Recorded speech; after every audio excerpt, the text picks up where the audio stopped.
हिंद दोस्तों। जय Hind sir. House the josh, josh is your high. Okay my dear friend, आज का जो टॉपिक है बहुत इंपॉर्टेंट है और टॉपिक हमेशा ही हमारा इंपॉर्टेंट होता है, लेकिन आज का कुछ विशेष है और इस विशेष टॉपिक को समझने के लिए आगे हमें 15 से 20 मिनट पूरे जोश में रहना है, बिल्कुल फौजी की तरह। तो जोश हाई है। Yes sir. इराक का एक राष्ट्रपति था जिसका नाम था सद्दाम हुसैन। क्या नाम था? सद्दाम हुसैन। वो कहता था कि अगर भारत की 10% फौज मुझे मिल जाए तो मैं विश्व को जीत सकता हूँ। कौन कहता था? सद्दाम हुसैन। सद्दाम हुसैन। कहाँ का राष्ट्रपति था? अगर समझ लो वो कह रहा है कि भारत की केवल 10% फौज मुझे मिल जाए तो मैं युद्ध को पूरे विश्व को जीत सकता हूँ। तो इसका मतलब भारत की सेना वीर है या नहीं है? बहादुर है या नहीं है? मुश्किल हालातों में लड़ती है नहीं लड़ती? तो दोस्तों आज देखना कि भारत की सेना कैसे लड़ी और कैसे पाकिस्तान को नानी याद दिलाई और पाकिस्तान हाय हाय करता, रोता बिलखता, कुछ ही दिन बाद में बोला अब मेरे बाप मुझे छोड़ दे। पहले बदमाशी किसने की? पाकिस्तान ने। और फिर बोल रहा बाप मुझे छोड़ दो। और दोस्तों नाम है कारगिल युद्ध, आपने सुना होगा। कौन सा युद्ध है? कारगिल का नाम किसने सुना है? माय डियर फ्रेंड, कारगिल एक जिला है जो कश्मीर वैली में। कारगिल वॉर, आप ध्यान दीजिए, ध्यान से सुनते रहिए। आज केवल हम इतने हिस्से की बात करेंगे जो जम्मू कश्मीर का हिस्सा है। समझ में आया? यहां से लेके यहां तक एक लाइन जाती है जिसको बोलते हैं LOC। क्या बोलते हैं? LOC। और यहां पर ये वाला क्षेत्र जो है वो है POK। कौन सा है? POK। पाकिस्तान ऑक्युपाइड कश्मीर, पाक अधिकृत कश्मीर। समझ में आया?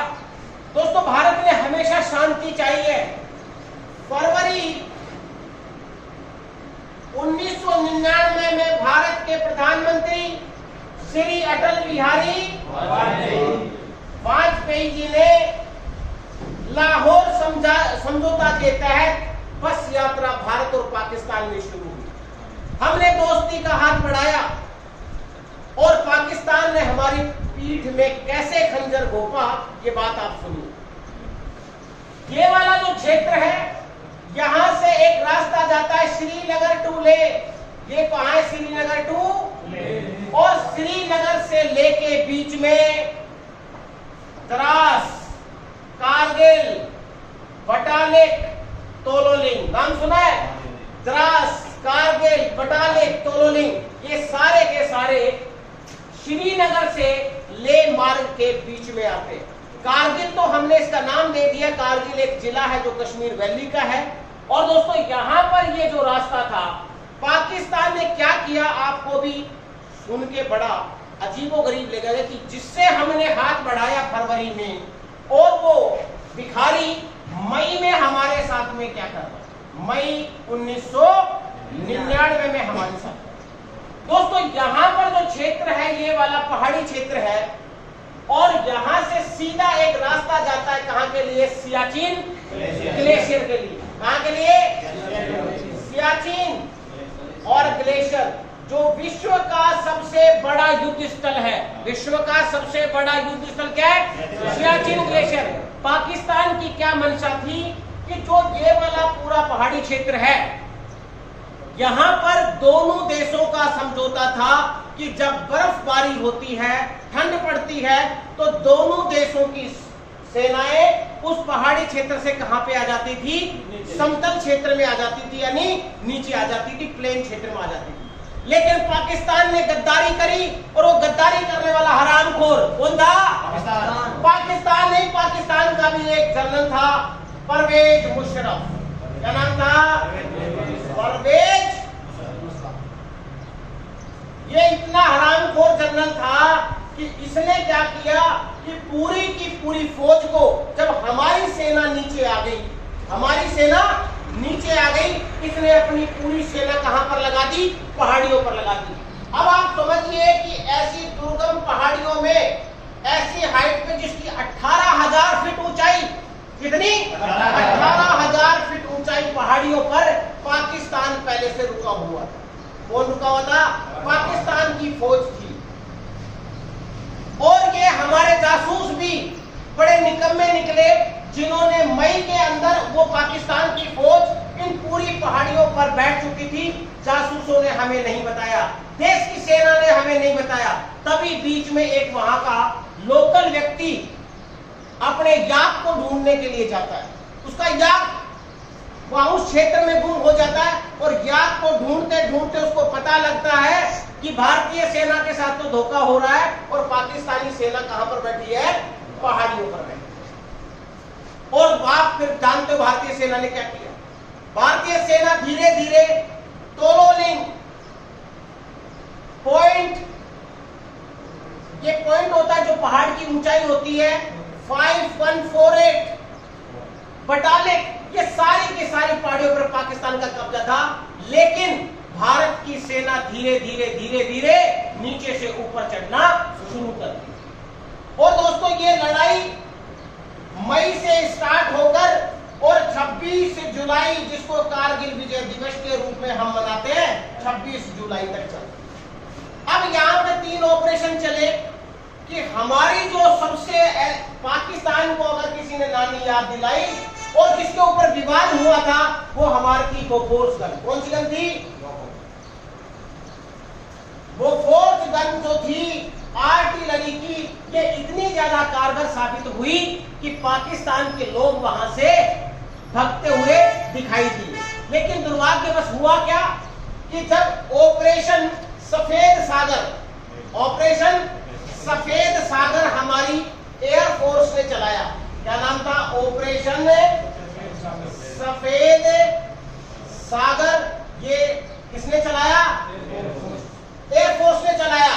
और जैसे ही हमारी मिग सीरीज के विमान मिग 23 और मिग 27 ये जब पाकिस्तान के ऊपर चले, जैगवार मिग 23 मिग 27, उसमें हमारा एक जो पायलट था पाकिस्तान की सीमा में जा गिरा, जिसका नाम था नचिकेता। क्या नाम था? नचिकेता। और जैसे विंग कमांडर अभिनंदन को वापस पाकिस्तान ने किया, बड़े सम्मान के साथ नचिकेता को क्या कर दिया? वापस कर दिया। लेकिन मिग 27 को उड़ा रहा था कौन? अजय आहूजा। कौन? अजय आहूजा। और अजय आहूजा जैसे ही इस विमान को उड़ा रहा था, बीच में उसको इजेक्ट करना पड़ा, विमान को छोड़ना पड़ा। और पाकिस्तान ने इतनी क्रूरता से उसकी हत्या की कि उसको हवा में उसके पूरे चिथड़े उड़ गए। इस पे भारत ने और ज्यादा गुस्साया और भारत ने अपनी एक तरफ से नेवी को लगा दिया और धीरे धीरे धीरे धीरे अरब सागर की ओर से भारत की नेवी भी पाकिस्तान के ऊपर क्या करने लगी? अटैक करने लगी। उसकी नेवी को रोक दिया, जिसका नाम था ऑपरेशन तलवार। क्या नाम था? ऑपरेशन तलवार। और ऑपरेशन तलवार इतना कारगर था कि पाकिस्तान की नेवी हमारे सामने कुछ भी नहीं कर पाई। अब जब पाकिस्तान को लगा कि मैं इस रास्ते से नहीं रोक पाया हिंदुस्तान को, कि अगर ये रास्ता मैं बंद कर देता तो भारत सियाचिन ग्लेशियर नहीं जा पाता, अगर श्रीनगर लेह मार्ग को रोक देता तो भारत की सप्लाई बंद हो जाती। इन दोनों चीजों को ध्यान में रखते हुए भारतीय सेना की 2 जाबाज रेजिमेंट, जिसका नाम है 18 ग्रेनेडियर और 13 जैकरेफ, 18 ग्रेनेडियर और 13 जैकरेफ, इतनी खतरनाक साबित हुई कि इन्होंने जितने भी ये पोस्ट थे सारे के सारे भारत के कब्जे में हो गए। लेकिन एक ऊंचा पोस्ट था जिसका नाम था टाइगर हिल। क्या नाम था? टाइगर हिल। उतनी ऊंचाई पे था, हमने सारे पोस्टों को कब्जा करने के बावजूद भी टाइगर हिल से लगातार फायर चल रहा था। किस पे चल रहा था? बाकी नीचे वाली पहाड़ियों पे। लेकिन वहां पे एक वीर योद्धा था हमारे देश में, आज भी है, इसका नाम है योगेंद्र सिंह यादव। क्या नाम है? योगेंद्र सिंह यादव, जिसको बाद में क्या मिलता है? परमवीर चक्र मिलता है। दोस्तों परमवीर चक्र की कहानी बाद में सुनाऊंगा कि 4 वो कौन थे जिनको परमवीर चक्र मिला। पहले इस बात को आप सुन लीजिए। अब परवेज मुशर्रफ ने साजिश तो रच दी और पाकिस्तान का प्रधानमंत्री उस टाइम पे था कौन? नवाज शरीफ। और भारत का प्रधानमंत्री छोटे कद का, बड़ा खतरनाक छोटा था दिखने में, लेकिन था बड़ा खतरनाक। क्या कहता था? रोज नए गीत गाता हूँ, रोज नया लिखता हूँ और मिटाता हूँ। ये कौन कहता था? अटल बिहारी वाजपेयी, जिसने पूरा विश्व एक तरफ और अटल बिहारी वाजपेयी एक तरफ 1998 में पोखरण में परीक्षण कर दिया था। पोखरण में परीक्षण कब हुआ था? 1998 में। फिर भी अटल जी किसी से झुके नहीं। अब ये रोता रोता कहां जाएगा? आपको पता ही है कहां जाएगा? यूएसए के पास, अमेरिका के पास। और अमेरिका के राष्ट्रपति थे उस टाइम पे बिल क्लिंटन। कौन थे? बिल क्लिंटन थे। एक पैसे की इज्जत नहीं दी किसको? नवाज शरीफ को। जैसे रोते रोते गए थे वैसे ही रोते रोते वापस आ गए। उसका कारण क्या था? क्योंकि भारत अपनी जगह पर सही था। भारत अपनी जगह पर सही था। भारत पाकिस्तान की सीमा में नहीं घुसा, पाकिस्तान हमारी सीमा में आ गया था। इसलिए उसको खदेड़ने की और मारने की जिम्मेदारी किसकी थी? भारत की। तो पूरा विश्व पटल ये कह रहा था कि भारत की इसमें कोई गलती नहीं है, भारत केवल अपनी रक्षा कर रहा है, भारत अपनी। और दोस्तों ये लड़ाई लंबे समय तक चली, करीब 2-2.5 महीने तक ये लड़ाई चलती रही। हमारी फोर्स गन ने बहुत ताकत दिखाई, हमारे जैगवार ने, MiG-23-29 ने, और सबसे ज्यादा ताकत दिखाई हमारी नेवी ने। इसलिए हम कह सकते हैं तीनों का इस कारगिल के युद्ध में अहम रोल था। आमतौर पर लोग इसको कारगिल का युद्ध कह देते हैं, लेकिन कारगिल एक जिला है और कारगिल जिले के अंतर्गत विश्व का दूसरा सबसे ठंडा प्रदेश द्रास, वो भी उसमें था। द्रास, बटालिक, तोलोलिंग, पॉइंट 5148 और टाइगर हिल। दोस्तों सबसे मुश्किल अगर वो जगह थी तो वो कौन सी थी? टाइगर हिल। और टाइगर हिल पर भारत के फौज ने, भारत के योद्धाओं ने झंडा लहरा दिया। और 26 जुलाई जिसको हम खुशी के साथ मनाते हैं कारगिल विजय दिवस। इस पूरे पराक्रम की गाथा, इस पूरे शौर्य की गाथा पूरा देश जानता है। और इसके लिए 2 मरणोपरांत और 2 जीवित लोगों को यानी भारतीय सैनिकों को क्या मिला? परमवीर चक्र मिला। और वो कौन कौन थे? नंबर 1 कैप्टन विक्रम बत्रा, जिसने क्या बोला? ये दिल मांगे मोर। क्या बोला? ये दिल मांगे मोर। दूसरे कौन थे? लेफ्टिनेंट मनोज पांडे।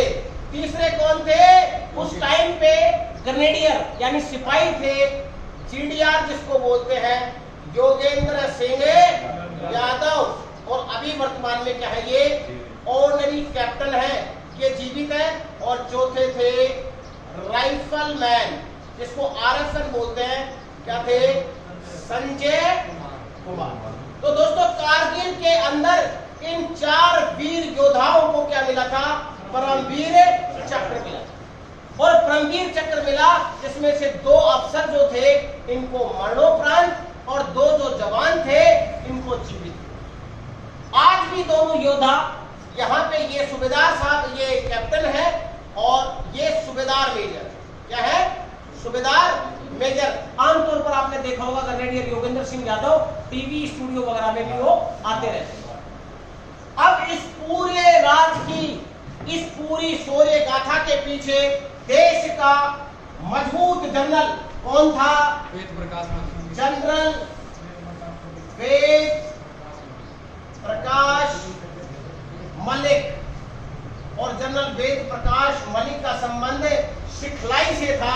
और ये इतने शानदार जनरल थे कि इन्होंने कारगिल की लड़ाई को इतने स्ट्रेटेजिक तरीके से, इतने प्लानिंग तरीके से लड़ा कि पाकिस्तान डोमिनेट हाइट पर होने के बावजूद भी भारत के वीरों ने इस युद्ध में क्या किया?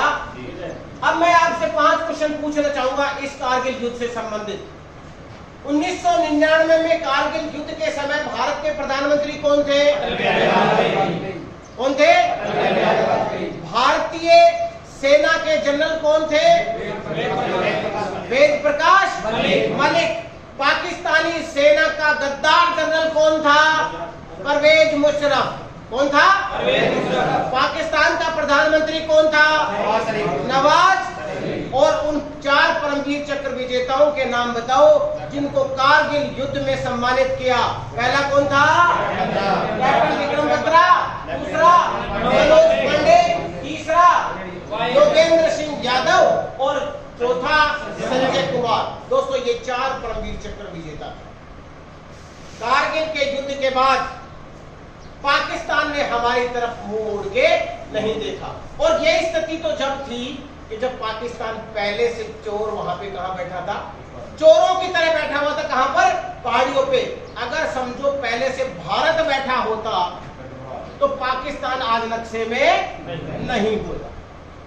तो हमारे जो उस समय के जो योद्धा थे, ना उनके पास मोबाइल था, ना वो व्हाट्सएप यूज करते थे, ना वो इंस्टाग्राम में पबजी खेलते थे। बस उनका एक ही ध्येय था, अगर जीते हैं तो भारतीय सेना के लिए और मरेंगे भी तो भारतीय सेना के लिए। उनका ये मोटो था। लेकिन आज का सैनिक कमजोर क्यों पड़ रहा है? मोबाइल उसको चाहिए, वीडियो कॉल वो करता रहता है, ओरिजिनल गेम खेलने के बजाय वो क्या खेलता है? पबजी खेलता है। अगर दोस्तों आपको प्रेरणा लेनी है हमारे कारगिल युद्ध से कि हमारे उस समय के योद्धाओं ने कारगिल जैसे युद्ध को विजय के रूप में बदल दिया और पाकिस्तान को धूल चटाई। 1965 के युद्ध में हमने धूल चटाई, 71 में हमने धूल चटाई, 99 में हमने धूल चटाई और समय समय पर पाकिस्तान जैसे भिखारी देश को हम धूल चटाते रहते। यूएनओ में हमने दंगा किया। पहले वो भीख मांगता था यूएसए से, आज भीख मांगता है चीन से। वो हमेशा भीख ही मांगता रहता है। और आज पाकिस्तान की ये स्थिति है कि आटा भी 800 रुपए किलो है। कितने क्या भाव है? 800 रुपए किलो। वो ढंग से खाना भी नहीं खा सकते क्योंकि पाकिस्तान का जो पूरा बजट है वो किस पे लगता है? आतंकवाद पे लगता है। और भारत का जो बजट लगता है वो किस पे लगता है?